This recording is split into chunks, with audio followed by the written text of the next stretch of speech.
Hello and welcome to Good Monsters. My name is Cody Lawrence, and in this podcast, we challenge Christians to be more Christian, bringing biblical truth back into the church.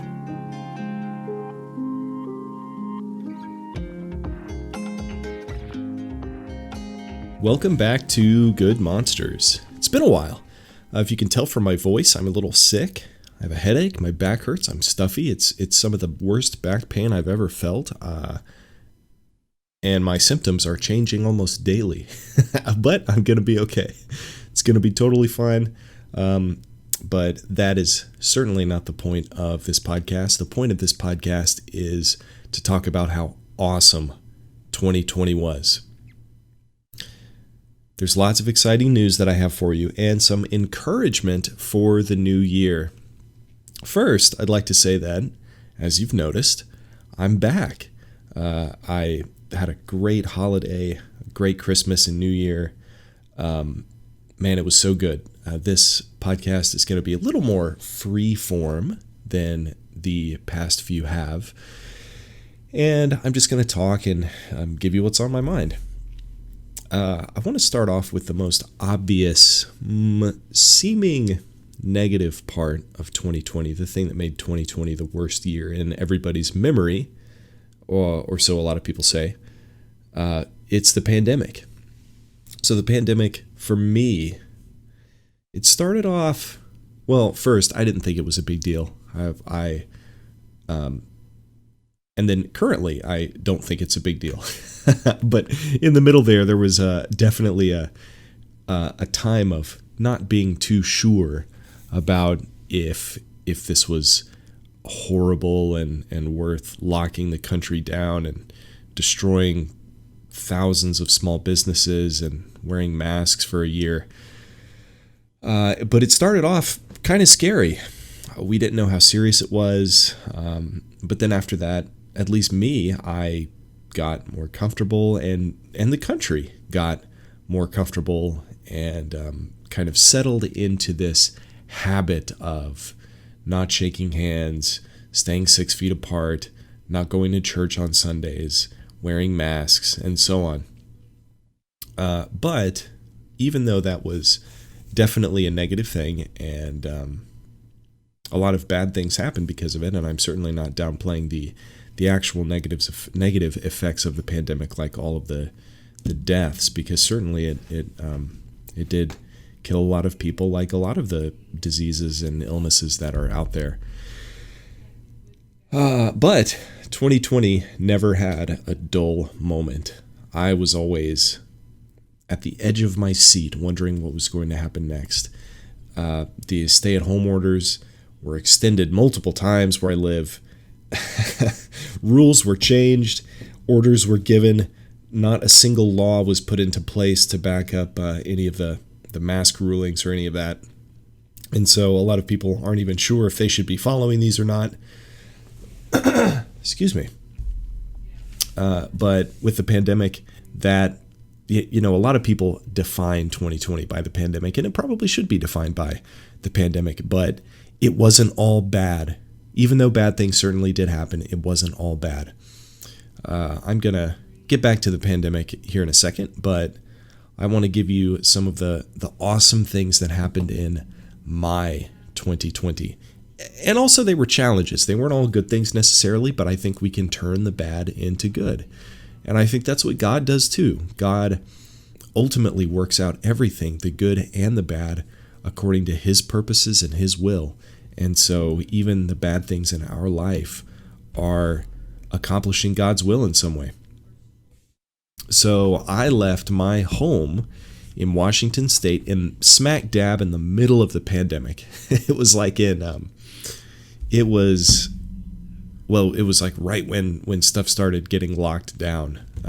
It was in March or April, I think, maybe later.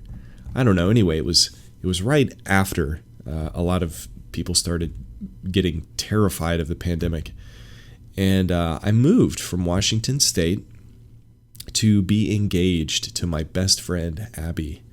And just a couple of weeks ago, we finally got hitched. We intentionally wanted to get married in 2020 because we didn't want this pandemic to stop us. We didn't want fear, in other words, because the pandemic isn't stopping anybody from getting married. People who are not getting married are choosing to because of either their wedding venue can't support as many people as they'd like, or their family members are afraid to get around each other. I think ultimately it's because of fear, and people might have other reasons to not get married, and that's totally fine. But the only reason that we had not to get married was fear, and we didn't want to let fear overcome us, and so we intentionally wanted to get married in 2020. And also as a symbol that we wanted to be a light in a dark world, and we wanted something wonderful and good to happen in the middle of this horrible pandemic. And it was great. It was wonderful. It was beautiful. And then after our wedding, we took a road trip to Keystone, Colorado. Abby skied for the very first time. I went snowboarding. I snowboarded a couple years ago, but only for a couple of days. And then since then, it was years prior to that. So I don't go snowboarding very often. I've also been skiing in the past, but I really love snowboarding. And I'm not good at it, but it's a wonderful thing to do. We both had a blast in Colorado. And then we drove back, and then we drove to West Virginia to visit my family for the holidays. And it was a great time, and it was really good that we did that. We spent over 48 hours in my vehicle over the course of those couple of weeks. Another reason that 2020 is so awesome, at least for me, but I think for a lot of Christians, is that 2020 allows us to do great ministry, or has allowed us, and is kind of opening the door for greater ministry to be done. I think God is separating the wheat from the chaff through 2020, and the struggles of 2020 are making many of us stronger. And certainly me, I think a lot of the negatives from the results of the pandemic have caused me to think about things that I otherwise wouldn't have thought of. It's caused me to think of, the importance of truth, and to really be more analytical and thoughtful about the things that I hear. I think it's certainly revealed to a lot of people the unreliability of mainstream media on both sides of the political spectrum. Everything is so biased, and it's like the media has an agenda, and they want to follow that agenda no matter what, if it's true or not. And as Christians, we need to care about truth. And so the mainstream media is, all of the news stations, the channels, the networks, even social media is anti-Christian in their pursuit of their own agendas rather than the truth. That's not good. And I think a lot more people realize that now, and I realize it a lot more than I ever have. Also, I think, and this might be controversial, if nothing else I've said is controversial so far, I think it's awesome that probably tons of churches have closed for good. And you might say, what? Why is that a good thing? I am so happy. In a way, I mean, it makes me sad. Part of me is sad, but part of me is overjoyed that tons of churches are closing for good. Now, I tried to look up exact numbers. I don't know if anybody has come out with any numbers to explain how many churches have closed in America this year. So I'm not sure, but I bet it was a lot. If any churches have closed during 2020, it was probably a good thing. And here's why. Let me explain. Churches that can't hold on during something like this probably don't deserve to stay open. I think a lot of churches in the country, if you've listened to my other podcast episodes, you can understand a little more about problems with churches. But I think loads of churches in America are full of weak pastors who make weak Christians, if you can even call them Christians at all. And if a church closes, it probably means they're too weak, or maybe they're focused on money too much, or focused on appearance, and they don't really have the gospel. And this might not apply to every church, but I'd say a lot of churches that close, and I'd honestly even like to look at individual churches that have closed. I don't think I'll ever be able to do that, because that kind of thing probably isn't published or easy to find out. But yeah, I think people who attend churches often attend out of habit, and when that church closes, they either will stop going to church at all, which points to the insincerity of their faith, or unless there's no other good churches around, and then that's like a tragedy. If the only good church in town closed, that's a tragedy. But probably that's not happening. If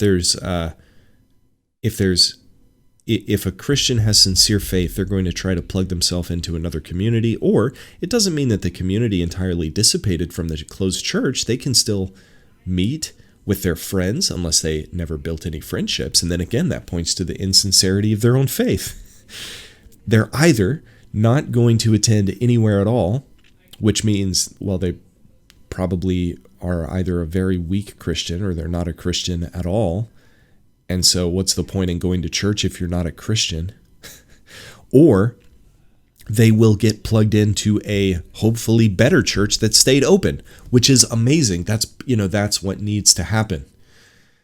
And so the weak churches are closing, and it's leaving the stronger churches. Now, the problem is it's probably also leaving the strong churches, if you can call them that, with serious problems, like big churches who maybe, big churches are staying open, who maybe close their doors temporarily during the pandemic, but didn't close their doors entirely because they had enough money to pay the bills. Those churches are staying open too, which is a problem, because those are the churches that we need to be evangelizing, essentially, and fighting against, because many of those churches are not sharing a true gospel. They're focused on appearance and money more than they are saving souls. Remember, folks, the road to God is narrow, and not many people are going to find it. And if we fling open the doors and welcome in anybody and everybody without wanting to bring them to Jesus, but just wanting to bring them into our building so they can pay us tithes, man, that's horrible. That's awful. So hopefully you see why I think churches closing is a good thing. I think also a lot of Christians are now seeing weaknesses in churches that they didn't see before. And this time, bringing to light these weaknesses also brings with it faithful people who can fill those weaknesses and fight against the people who are causing these weaknesses, either knowingly or unknowingly. And I think that includes me, because this year I have become aware, especially with my previous employment at one of these churches that I've been talking about. I think it's bringing to our attention, people like me, and hopefully people like you, problems in Christianity. Well, it's not even a problem in Christianity. It's a problem with people who are calling themselves Christians, or weaknesses within people, because Christianity itself is, it's following Jesus. It's the Bible is from God, and it's perfect. And so there's no problem with Christianity in and of itself. But if you understand what I'm saying, when I say problem with Christianity, it's problem with people. And we need to fight against these problems. And the thing I wanted to end the episode with was some new people that I have learned about in 2020 that have really helped my faith. Because there was a long period where there were no churches to go to because the churches in my area had closed for a couple of months or many weeks, which I think is terrible. But during that time, they were either live streaming online or they just weren't doing anything at all. So during that time, I really tried to seek teaching from other sources, online or from books or whatever. And so I found some new people online this year that I think are very good teachers that I want to share with you guys, and maybe you'll check them out too, and maybe you'll learn and benefit from them like I have. So first, I'm kind of going to list these in order of from least to greatest amount of impact in my own life. So the first new guy that I found this year was a guy named John Harris. He's another podcaster, and he posts his podcasts on YouTube like I do. His podcast is called Conversations That Matter, and his name is John Harris. He talks a lot about these weaknesses that we've been discussing in the church and in Christianity, and he does a lot of interviews with people from seminaries, recently at least. He's going on a Southern Baptist Convention kick because there's some kind of sketchy stuff going on in the SBC regarding critical race theory. But anyway, he talks about that kind of stuff. I've learned a lot about Marxism and critical race theory and things along those lines from his podcast. And it's really good. Okay, next. The next person that I have discovered in 2020, and I guess not only person, but network, I guess, if you want to call it that. I don't know. It's called Wretched. And the host of Wretched is Todd Friel. They put out internet TV videos, and they have clips on YouTube. And they also are on the radio, I guess. I don't listen to them on the radio. I listen to them on YouTube and on Spotify and Apple Podcasts. But Todd Friel with Wretched Radio, they are, it's just good stuff. It's like solid teaching. They're connected with a lot of good guys and share the teaching of a lot of solid guys. They are, I think, amazing evangelists. And they care so much about sharing the gospel with people. I think just from watching videos, evangelism videos from them, it's kind of changed the way that I go about evangelizing. They do such a good job at Wretched of focusing on, I don't know, what's the right way to put this? I want to say focusing on sin, but it's more like focusing on our salvation from sin, because if we're not aware of the depravity of our sins, we can't fully grasp how amazing salvation from those sins is. I hope that makes sense. Anyway, really cool folks at Wretched. You should check out their videos on YouTube. The third guy I found, actually it was at the very end of last year, so I've been following this guy all year. And his name is David Wood, and he has a YouTube channel called Acts 17 Apologetics. Just look up David Wood. He is an apologist that focuses on defending Christianity against and attacking Islam. David Wood is a super, super interesting guy because of his background. So if you go to check David Wood out, you should check out his testimony video first. Just look up David Wood testimony and you'll see it. The pictures in black and white on YouTube. And his testimony is amazing. And the work he does for Muslims is amazing too. Through his ministry, so many Muslims are being converted to Christianity or just out of Islam. And it's astounding the work he's doing. And through following his channel, I have learned a ton about the Quran and about Islam And I've definitely become more prepared for having conversations with Muslims if the opportunity ever arises. But if anything, I think it's just important for Christians to know about other religions, especially the big ones that we need to contend with. And Islam is probably the biggest. So he's a great dude to follow, a very, very interesting guy. And he has redefined over this past year for me the way that I think about loving others. I think David has some of the purest love for people, I think, than most other Christians that I know. And he shows that in a very unique and sometimes kind of rough way.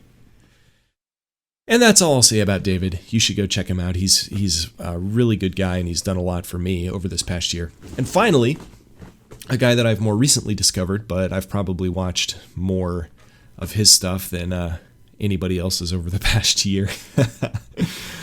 Even though I've just found out about him a couple months ago, or 2, 3. Anyway, recently. His name is Doug Wilson, and his YouTube channel and podcast network, I guess, is called Canon Press. They publish books. They have a lot of different kinds of podcasts on it by different people, but kind of the main guy that seems to be the head over it all is Doug Wilson. He's a pastor, and he's just a solid guy. He's a great teacher. He's made me think about things that I've never thought about. It's hard to explain. He talks about so much, and his videos cover a vast array of topics. And a lot of his videos have even inspired me and the podcast episodes that I create. So I think you should definitely check Doug Wilson out, and David Wood, Todd Friel, and John Harris. Those are the guys that I followed this year, and last year, I guess. And I want to thank you guys for following me through 2020, and I hope you've enjoyed this more free-form video and podcast as the first episode of 2021. I think 2020 was awesome, and I think you should too, because there are a lot of things to be grateful for. Even though there were challenges, we don't want to let those challenges consume us, but we want those challenges to make us stronger and to equip us better to fight against evil and to stand up for what's right and what's just. So let's enter into 2021 and all of the challenges that it holds for us with that same attitude, looking back in the past with gratefulness to God and looking into the future with hope, knowing that God's in control, and no matter what the world throws at us, that we are ultimately going to come out victorious. Thanks for listening to Good Monsters. I'll catch you soon.